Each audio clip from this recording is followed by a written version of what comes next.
Fala pessoal, Ponto Zero aqui, mais uma vez e finalmente para falar de Invocação do Mal, o último ritual. A gente demorou aqui para trazer, mas tô aqui finalmente com o Marcos do Ponto Zero. Muito boa noite, boa tarde, bom dia para todos. Boa noite, boa tarde, bom dia para todos do Ponto Zero. E a gente veio aqui fazer essa crítica, análise, essa discussão que a gente sempre faz aqui. Daquele jeito, né? Intimista hoje, só nós dois. Pode xingar, inclusive, nos comentários aí o Rick e o Aldemir aí, por favor. Pois é, né? Não trabalharam, não estão trabalhando. Mas enfim, vamos aí falar de uma saga que tá chegando ao fim. Um fim de uma era aí de terror. É a saga de terror mais famosa hoje em dia, eu acho. Que tá no mainstream, né? Então, a gente vai falar aí sobre esse final que eu, sinceramente, achei que não foi tão digno assim. Eu achei que foi nada digno. Assim, eu nem consigo acreditar, pra falar a verdade, que esse é o último filme dessa saga. Já vou começando logo com isso, né? Porque... dá pra gente abrir com essa frase mesmo tua, porque eu fico até me perguntando, né? Tipo, beleza, esse vai ser o último... Esse é, né? Teoricamente, o último filme dessa saga. Mas é um filme também que deixa brechas e portas abertas, assim, de tipo assim, eles dizem o tempo todo, não, a gente vai continuar extraindo coisas desse universo e dessa franquia, tá ligado? Pelo menos ele... Nesse último filme ele deixou meio que claro assim pra mim. Aí se vai ser pra televisão, série e tal, com certeza vai eles ter os dois, né? Estão deixando que a promessa são a filha, né? A filha e o novo... Porra, sim. O novo namorado. O cara... Cara, então... Mano, que esse... Introduzido nesse filme... É o namorado, né, cara? É o namorado, esse cara. Esse cara é o namorado. O cara presencia ali o quase fim da vida dele, ele não tá nem aí. Ele quer a mulher. Né? Então, esse daí, ele realmente tá 100% ele é digno, apaixonado, né? Pela menina. Ele é digno, pô. Ele é digno de um filme. Cara, é engraçado. Eu vi esse ator, quando ele aparece, assim, né, a primeira vez o personagem e tal, aí rola todo aquele diálogo. Tipo assim, de primeira, acho que eu já consegui, não sei se tu teve a mesma sensação, mas eu, tipo assim, quando ele foi aparecendo e tal, e aí a gente foi sabendo quem que ele era e tal, tudo mais, tipo, ele introduzindo a família, sendo introduzido na família, dos Warren e tudo mais. Mano, eu já peguei na hora, assim, de tipo, tá, beleza. Esse moleque, ele não vai morrer e ele vai ser alguma coisa, tipo assim, ele sei lá, eu acho que visualmente o personagem em si já meio que, tipo, tem um designzinho, assim, sabe, tipo, de figurino mesmo, tipo, meio que próprio e tal, e eu acho que até combina, assim, sabe, se você for fazer uma série dos dois. Só que eu acho que, sei lá, de primeira eu achei muito forçado, mano. Não que eu não tenha gostado do personagem, tá ligado? Mas eu acho que, porra, não sei. Eu não sei se foi... Aqui a gente tem, né, sei lá, aqui a gente tem, por exemplo, esqueci o nome da filha. Tu lembra aí o nome da filha dos Warren? É a Judy. Acho que é Judy, né? Judy. A Judy, a gente tem a Judy já na sua fase adulta, né? Pode-se dizer ali, uma... Inclusive, a gente tá aqui falando os dois, e eu nem dei a sinopse, nem disse aqui, nem especifiquei do que a gente tá falando. Mas assim, aqui nesse quarto filme de Invocação do Mal, dessa saga, né? A gente vai ver o casal Warren, o Ed e a Lorraine Warren, lidando com o caso que foi o que acabou com a carreira deles, né? Não necessariamente acabou, é porque o marketing eles fizeram em cima disso, mas... assim, eles estavam quase parando já, e aí esse daqui foi o... assim, desde o primeiro filme eles estão quase parando já, né? É quase um motivo pra eles não quererem ajudar promessa, a família, né? Mas aí tem alguma coisa que acontece, eles vão lá e acabam ajudando. Mas assim, aqui eles já estavam quase parando.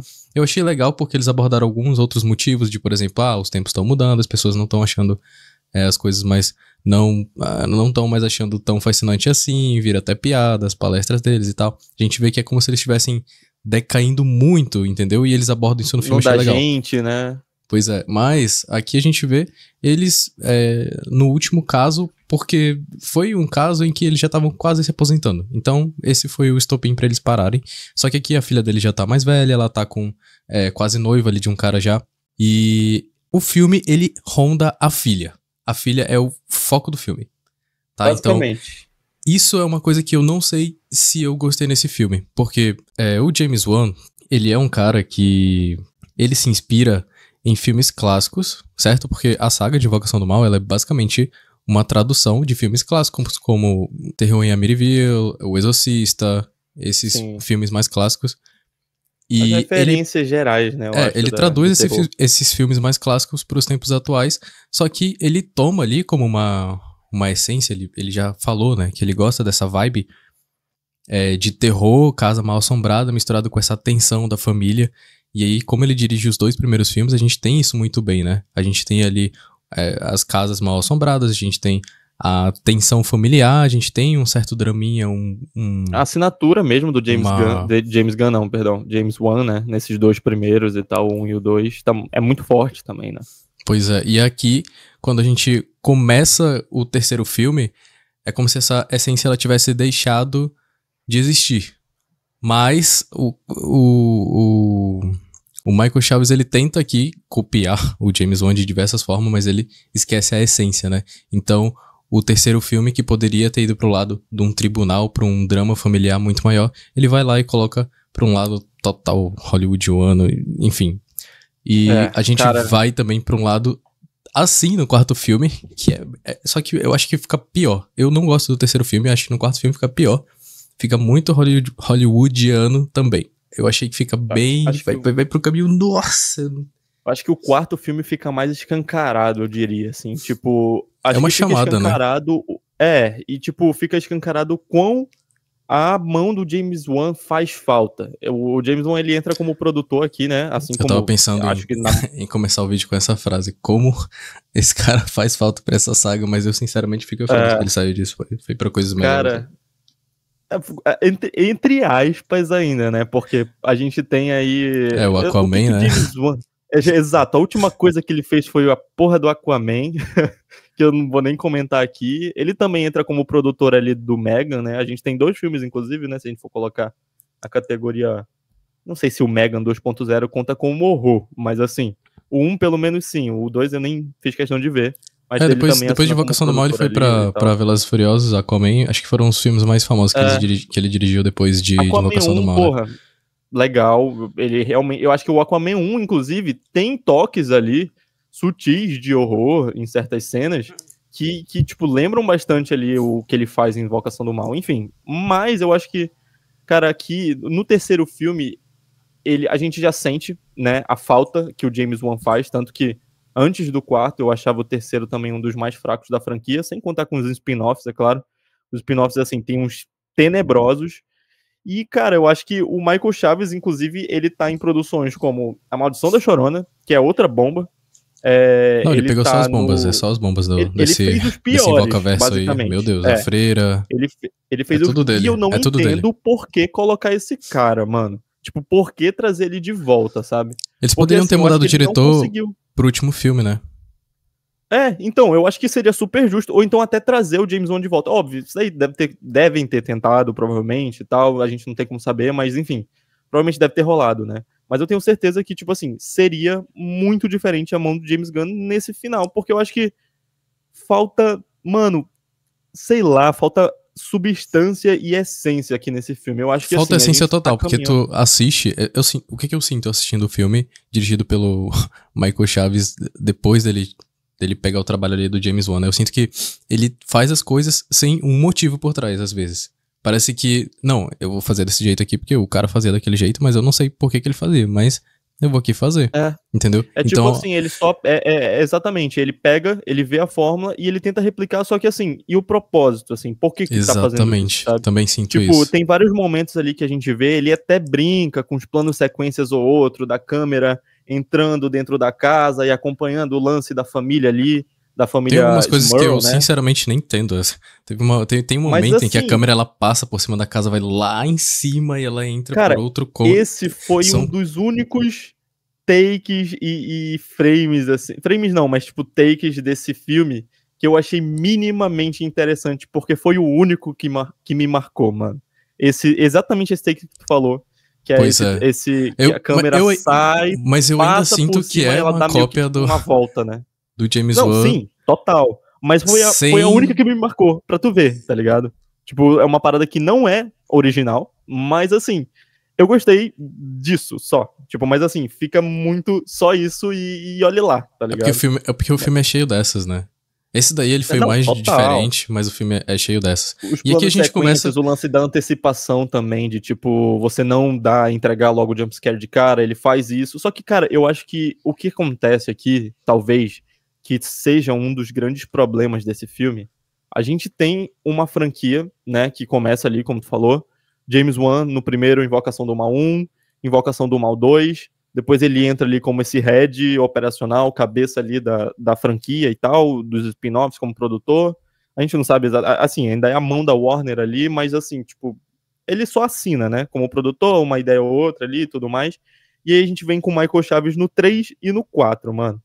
E eu acho que aqui a gente tá num momento em que o cinema de horror, de terror no geral, tá passando por uma, sabe, tipo, um momento de experimentação até, eu diria, atualmente, e a gente tá vendo muita coisa nova, tá ligado? Muita coisa nova e muita coisa surpreendente. E o Invocação do Mal não entra nisso. Não.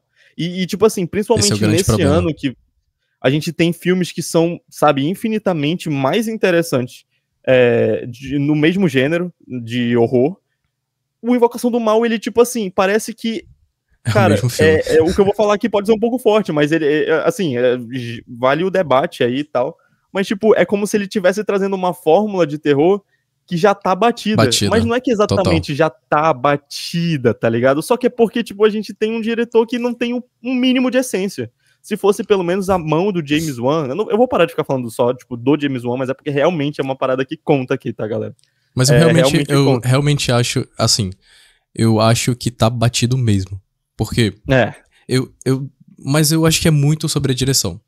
Vamos lá, sim, a gente tem total. Aí casos, uma franquia que fala sobre um assunto clássico do terror, que é o terror de possessão, tudo bem, a gente sabe que não tem muito pra onde ir, né? São raros os filmes que fazem alguma coisa relacionada ao terror de possessão diferentes. Mas sim. Quando a gente entra na parte do terror de possessão dessa saga exclusiva de Invocação do Mal, o que acontece? Eles vieram numa época de 2012, onde os filmes de terror, onde tava o contrário do que tá acontecendo agora, tava saturado, né? Os filmes de terror estavam uma bosta em 2012. E aí veio a Invocação do Mal, fez ali o feijão com arroz muito bom. Pra aquela época era bem acima do que a gente já esperava dos filmes de terror da época. E inclusive, aí a gente veio dois. Esse primeiro filme, porque graças a ele a gente também, né, acho que foi um pontapé inicial ali, tipo... Revigorou, né, um pouco o terror ali, a empolgação do pessoal. Tinha épocas em que as pessoas pensavam que a única coisa boa que existia no cinema de terror era isso, né? Mas aí veio o 2, que pegou ali a mesmíssima fórmula do primeiro, mas ainda funcionava. Mas aí quando você tem o 3, que já vem ali depois da era pós-horror, você já tem filmes como Hereditário, enfim... já fica batido, mas não só por isso, mas também por conta do diretor. Muito por conta do diretor, porque você poderia pegar a saga do Invocação do Mal e ir para um outro lado. Você poderia fazer as coisas um pouco mais diferentes, focar num drama. Pô, eles poderiam ter ido para um caminho semelhante ali ao do Exorcismo de Emily Rose com 3, mas não, eles quiseram ir para um lado... da macumba ali, da maldição da mulher que morava embaixo do porão ali. Basicamente isso, do cara. E aí, nossa, e eu esperava muito desse terceiro filme, porque é uma coisa interessante, entendeu? Apesar de eu não acreditar, né? Quarto? Eu também talvez seria um dos que acharia que eles são charlatões ali no tribunal tentando... Mas o do terceiro... É interessante ver, é uma trama interessante porque dá certo no Exorcismo de Emily Rose, que é o que acontece basicamente. Mas aqui... é isso, é basicamente isso. Eles continuam numa fórmula que já parou de funcionar ali no terceiro. E aí no quarto, meu Deus, ele chuta o balde total. Mas dá pra ver que aqui, eu acho que pelo menos de uma coisa esse diretor, o Michael Chaves, ele é consciente aqui. Ele fez esse filme pra ser uma chamada para as pessoas irem assistir. É como se ele nem tivesse mais tentando desenvolver o universo ou desenvolver o filme, fazer uma coisa. Ele só falou, cara, último filme... Ali que a gente tá trazendo a Annabelle de volta. Nada a ver, cara. Meu Deus, Annabelle de volta, a gente tá trazendo... A cena da Annabelle, mano, vai se fuder. Pois Aquela Annabelle de CGI é tenebrosa, meu Deus, cara. Aí agora falando sobre o... Vamos tentar falar aqui do filme de uma forma progressiva. O começo do filme... Eu cheguei atrasado no cinema. Não perdeu nada. Não, só isso que eu te adianto. Eu assisti depois, o que eu perdi, os minutos que eu perdi no começo, eu assisti depois quando eu cheguei em casa. Quando eu cheguei lá, eu tava na cena em que ela tava se olhando no espelho, alguma coisa assim, já tava já perto de ter o bebê ali. E, cara, eu cheguei já tendo perdido alguns minutos de filme e eu fiquei de saco cheio daquela cena inicial, mesmo tendo perdido minutos, entendeu? Eu fiquei, caraca, tá bom, por que eu tô vendo isso? E aí, tá, depois eu entendi que, pô, é porque o filme é focado na filha deles, mas, meu Deus, esse filme, ele é arrastado de formas inacreditáveis. Eu cheguei a quase dormir várias vezes no cinema. Juro. Mano, juro. Não precisava ter a duração que tem pra esse filme. Não só não precisava, porque, cara, não tem texto, não tem história pra contar, tipo, com o que eles trabalham aqui nesse roteiro, sabe? Tipo, e a forma que eles escolheram contar foi a mais... Eles vão pra um lado dramático, massiva de todas. Quase que engraçado às vezes. Cara, eu acho que esse filme ele chega a ser patético em relação aos outros, porque tinha sustos que eu dava risada. Os sustos são muito ruins. Eu não tomei susto em um único. Assim, até gostei do visual da velha que fica aparecendo durante o filme todo, mas simplesmente as coisas não têm explicação aqui. Por exemplo, você sabe que o James Wan, ele gosta da casa amaldiçoada misturado com a tensão em família, mas aqui a família fica de lado, total. Eles apresentam ali a família no começo, tem todo um... E depois, foda-se, né? Então, eu acho que existe uma falta de coerência de que história eles estão tentando contar nesse filme, sabe? Porque como tu falou, que história eles querem contar nesse filme e eles têm que se decidir, porque como tu falou no começo, né? Esse filme aqui, ele é sobre a Judy, né? Tipo, ele é um filme praticamente dela ali, sabe? Tipo, óbvio, tem ainda o casal e tal, a gente tem muito tempo de tela, porque a gente também tem uma puta duração de filme mesmo, de minutagem, então o drama desse filme me cansa. E abusam, cansa inclusive, muito. Eles usam e abusam dos atores da Vera Farmiga ali, enfim. E só que, tipo assim, ao mesmo tempo, eles querem fazer essa introdução da família que fica completamente deixada de lado, porque a gente tem o começo do filme, que eles apresentam ali, né, tipo, a gente tem, óbvio, os flashbacks em 64, eu acho, não lembro exatamente, mas ainda deles, outros atores e tal, enfim. Pode até ser, não sei o que eles querem fazer, pode até ser umas séries com esses atores, sei lá, enfim, mas continuando. E aí depois eles introduzem a família, aí a gente, né, tá, beleza, já tô acostumado com o que acontece na franquia Invocação do Mal, tem o lance da família, tem o lance da casa, e a gente como espectador, porque a introdução, né, é a mesma de todos os outros filmes, né? É a casa ali, o plano de sequência, a família, indo pra lá e pra cá. Sim. Só que aí o foco é totalmente outro, então tu espera, tá, então a família vai ser importante, né? Não. Sim. Não, a família que é importante, entre aspas, aqui é o que eles... Assim, eu acho que esse é o problema. Eles tentam mostrar uma urgência ali, só que acho que eles falham completamente porque eles abandonam o arco da família. O problema nem era ser a menina ser o foco, né? O problema foi escantear a família de uma forma que... Eu acho que eles escantearam pra mostrar e focar ali, tipo, no desenvolvimento da Judy, do namorado dela, né, agora noivo dela, da relação do Ed com a Lorraine ali e tal, da relação deles e tudo mais, de passar aquela passada de bastão. Esse filme é 100% uma passada de bastão, no final fica escancarado. A gente até vê quase que um trailer, só faltou ter um trailer na visão da Vera Farmiga ali no final daquele filme. Cara, é ridículo esse final. Pra um próximo, tá ligado? Mas, enfim... Então, tipo, eu acho que rola essa esquizofrenia mesmo de, tipo, cara, eles não se decidem qual história eles querem contar aqui. Assim, na verdade, eles até se decidem. O problema é que faltou, tipo assim... Faltou coerência, né? Faltou coerência, porque, mano, se é pra focar na Judy, então não mostra a porra da família Smurl. Parece que eles só queriam pegar, não, beleza, é a família Smurl porque é o último caso dos na verdade, dos Warren. Eu acho que eles deveriam ter usado a família melhor. Porque eles precisam de uma família pro caso, né? Só que eles tinham que usar essa família melhor nesse filme. Porque eu tava esperando acontecer um monte de coisa com as meninas lá da casa. A menina cospe vidro com sangue, porra, lá. E aí, depois não tem nada, cara. É legal, pois é. Agora sim, a porra desse espelho é uma merda também, né? Ah, para, meu Deus, peraí.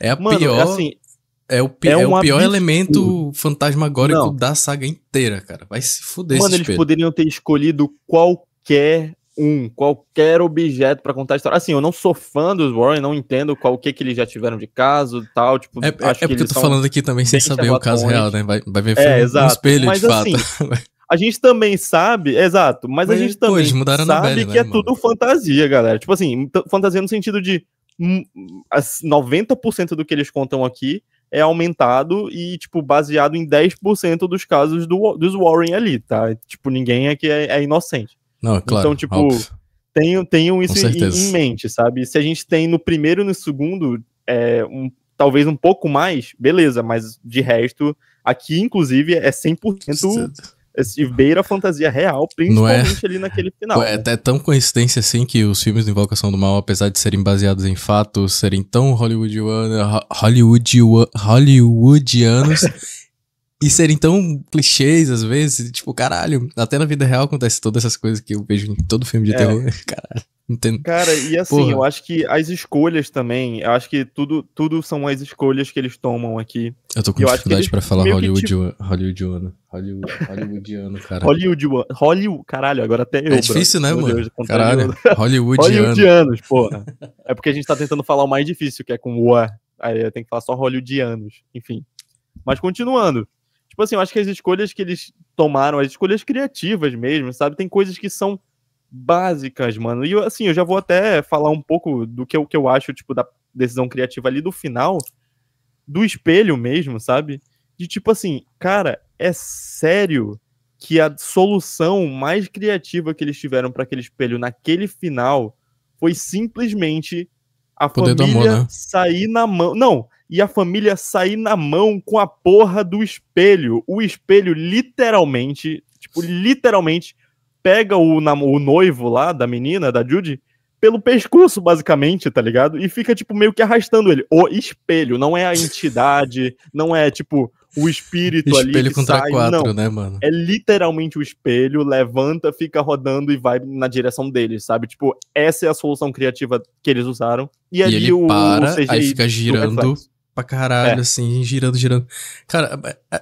Cara, esse... Assim, o final desse filme... É tenebroso. Acho que ele o final, é ruim. mim... eu juro que eu não entendi que tinha acabado. Eles estavam com a mão ali, aí, pô, ela conseguiu vencer lá a entidade e acabou. A família ficou feliz depois disso. Eu fiquei, caralho, é isso? Entendeu? É porque assim, o que eu não gosto dessa saga? Começou no segundo filme, quando ainda era o James Wan. Uma coisa que eu não gosto é que eles transformaram essa mera intuição da Lorraine em a porra de um superpoder. Cara, eles mostram no terceiro filme que ela é capaz de resolver casos reais de crimes. O policial leva ela ali pra... Ela acerta a faca que foi utilizada no crime, ela vai lá, acha o corpo da menina no riacho ali. E chega a ser assim, o que era uma sutileza no primeiro filme, uma coisa que ela sentia ali, uma coisa que, entendeu? No segundo filme, fantasia mesmo, né? É porque isso começa no segundo filme, né? Que ela se vê ali matando a família, que é o caso do terror em Amityville, que ela começa o filme assassinando toda a família e vendo o que aconteceu ali. Eu não gosto dessa cena porque eu já acho muito, entendeu? Porra, já foge totalmente. Aí no terceiro filme, chuta o balde total. Ela ali na floresta, correndo e tal, vendo tudo. Nossa, aí aqui passa o dom pra filha dela da mesma forma, né? Não, é exagerado, a filha total. Dela que é a Jean Grey, mano. É a Fênix, tá ligado? Tipo, nesse final do filme, me lembrou muito, inclusive, tipo, ela falando, não ignora, sabe? E aí, a gente já entra naquela parte de exposição mesmo, assim, sabe? Repetição, principalmente. Aquela porra daquela musiquinha que a mãe dela ensina, que a Lorraine ensina ela a cantar.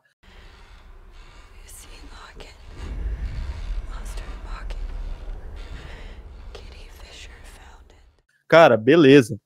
Na quinta vez que eles repetem essa música, eu já tinha entendido. Assim, tipo, na terceira vez eu já tinha entendido.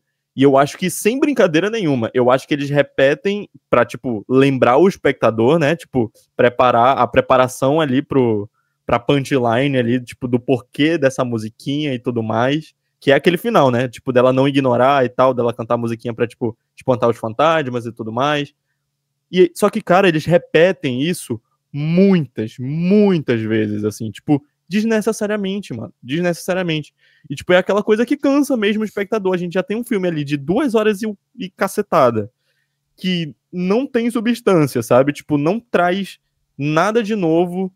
Tudo que é bom, por exemplo, no Invocação do Mal 1 e 2, eles, tipo assim, pincelam, sabe? Tipo, eles dão uma pincelada na superfície do que era o que a gente vê, tipo, de coisas boas que a gente tem no primeiro e no segundo filme. E aqui, assim, tipo, é diluído mesmo, sabe? Tipo, diluído e sem texto, sem roteiro, tipo, sem história pra contar. Eu não entendi, de verdade. Eu não entendi o que eles quiseram fazer aqui. Assim, óbvio, a gente tem a Warner ali querendo ganhar dinheiro e tudo mais. Só que eu acho que, pô, cara, pra uma franquia como essa, assim, com um nome desse, eu acho que faltou, sabe? Eu acho que precisava de um carinho a mais. Pra um final, pô, a gente tá falando de um final de uma franquia que realmente, eu acho que tem o seu valor ali, vai estar na sua prateleira do hall de franquias do cinema, tipo, franquias de horror, assim, importantes pro cinema, sabe? Querendo ou não, Invocação do Mal, como a gente falou, é muito popular, mano. Tipo, e realmente é algo que é bom pra indústria mesmo do cinema, porque populariza o gênero, tem mais pessoas assistindo, e é isso, sabe? Tipo, eu acho que a gente tem aqui, eu acho que a maior diferença que eu falei também, quando a gente falou de estar num momento de horror no cinema completamente diferente do que a gente tá vendo nessa franquia, a gente também tem que entender que talvez também sejam públicos diferentes. Tipo assim, eu acho que o público de Invocação do Mal, por exemplo, a galera que gosta, não é o mesmo que gosta do um Weapons, por exemplo, tá ligado? Mas assim, aí eu já tô extrapolando porque eu tô citando esse terror desse ano, tá ligado? Mas é algo bem, bem, bem diferente. Mas a gente pode citar outro exemplo, acho que talvez Hereditário, enfim. Porque existe um ritmo mais lento, existe uma parada que não é tão acelerada. Apesar de que aqui nesse filme a gente também, como tu falou, tipo, porra, o filme é longo pra caralho, mas ainda assim eles querem, parece que... Mas também não é nada de elemento pós-horror, né? Não tem nada de terror psicológico nesse filme. Não tem. Eu acho que o máximo que eles só brincam encheção ali... de linguiça mesmo. O máximo que eles brincam mesmo é só, tipo, aquela antecipaçãozinha de, tipo assim, não acontecer nada, sabe? Quando, tipo, tem alguma coisa, mas não tem o jumpscare, sabe? Volta e meia tem, por exemplo, sei lá, se eu tiver que lembrar de uma outra cena aqui, tem a cena do...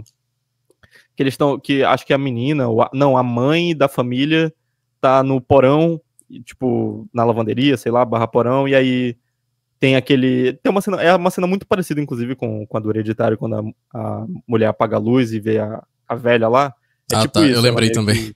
Lembrei, caralho. E também tem a própria autorreferência, né, da obra, de, tipo, acho que tem umas referências aqui da freira e tal, do lance do quadro, de, tipo, na freira tem isso, né, que tem o quadro da freira e tal, e aí, tipo... escancarada, né, Annabelle, enfim. Enfim, as referências da franquia que a gente já via, mas assim, fica por isso, sabe? Tipo, acho que fica no meio do caminho. E eu acho que é aí que eles perdem, sabe? Quando a gente fala dessa parte de público, dá pra ver que eles fizeram um filme, talvez pensando num público médio, né? Porque o filme, agora, essa semana, ele passou 400 milhões de bilheteria, né? 400 milhões de dólares de bilheteria mundial. E aí tu vê que, pô, a franquia...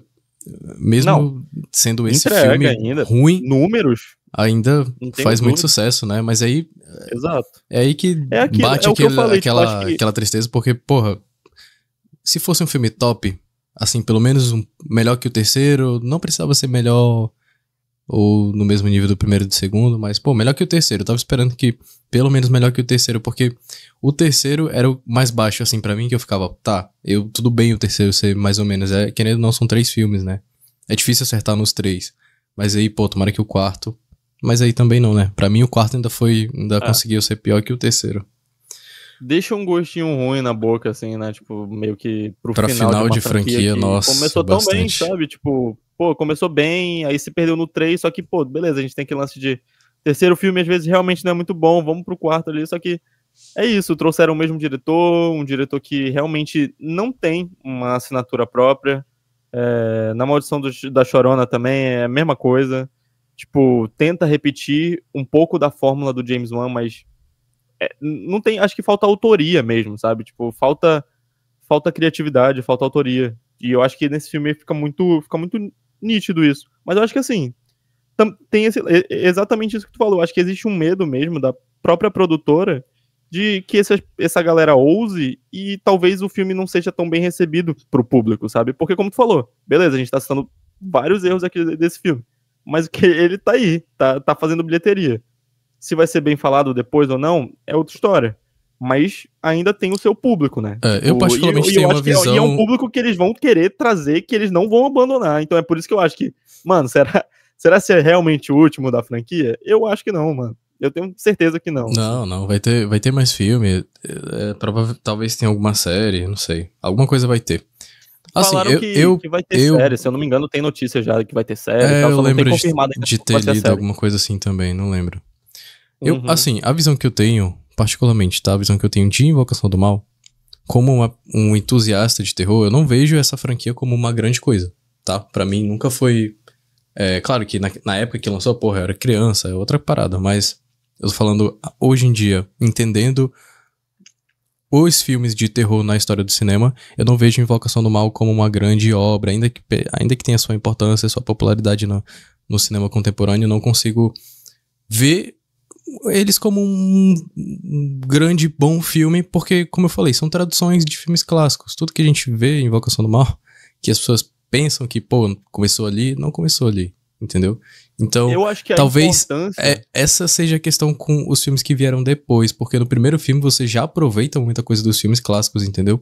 E aí tu vai esticando isso que já é aproveitado pra mais filmes posteriormente, quando aí vem a virada, né, do terror, o pós-horror e tal, tudo mais, aí, mano, não tem o que fazer. Vai ficar saturado de qualquer forma.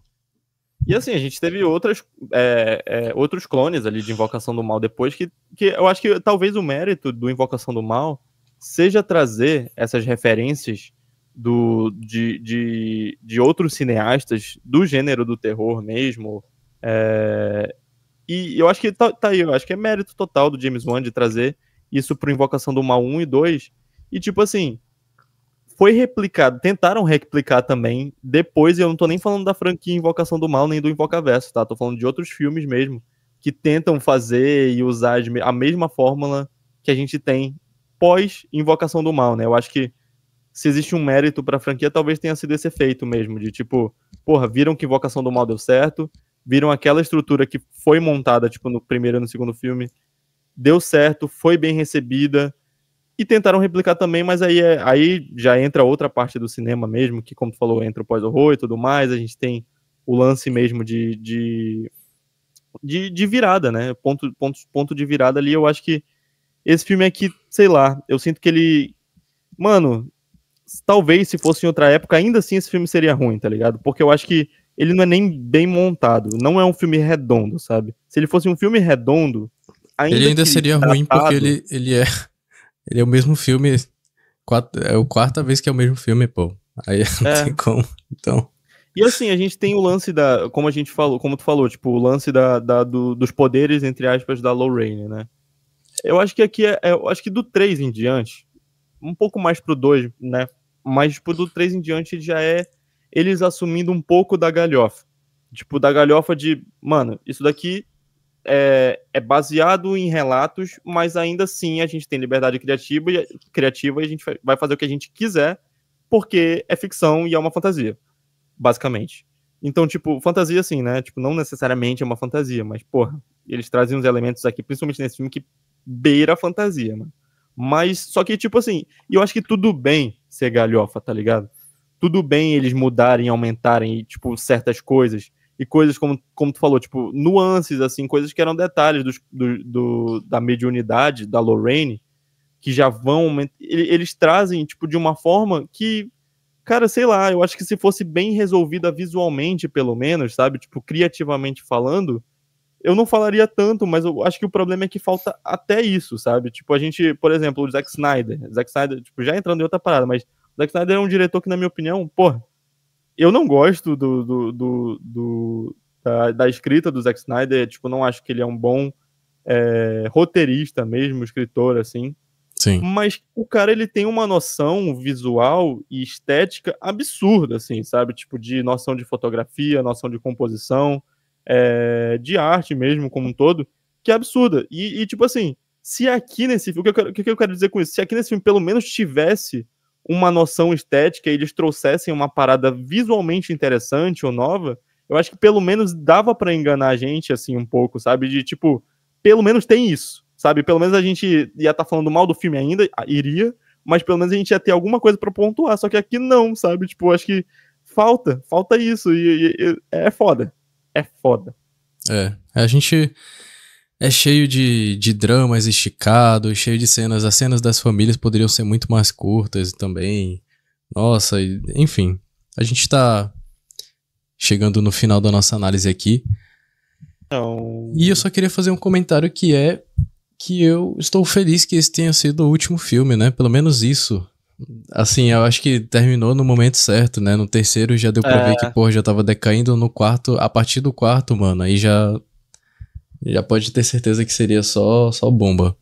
Então acho que acabou no momento certo, no momento que já tava começando a ficar muito saturado, já era o último. Então, considerando que a gente usa as estrelas do Letterboxd pra dar nota, qual que é a sua nota? Pra esse filme eu dou uma nota 1,5. 1,5 ali, 1,5. Uma estrela e meia, de 0 a 5, né? Tipo, realmente é um filme que deixou muito a desejar. Eu já realmente não tava indo com muita expectativa. E geralmente quando eu não vou com muita expectativa, são as vezes que eu, mais me surpreendo. A tua nota, tu tá falando de 2 estrelas e meia? Ou é 1,5? Não, 1,5. Uma estrela e meia. Tá. Entendi. Eu dou 2 estrelas e meia. Porque pra mim é o equivalente a uma nota 5. Pra mim é um filme nota 5. Eu quero saber o que a galera do ponto zero a gente tá encerrando aqui a nossa análise / crítica do filme do Invocação do Mal. Aí encerrando a saga. Não esqueçam de curtir, compartilhar. A gente tá no Instagram, a gente tá no TikTok. Agora eu coloquei no vídeo bacana pra vocês verem. Mas acho que esse é o primeiro vídeo de terror do canal, inclusive. Cara, sim.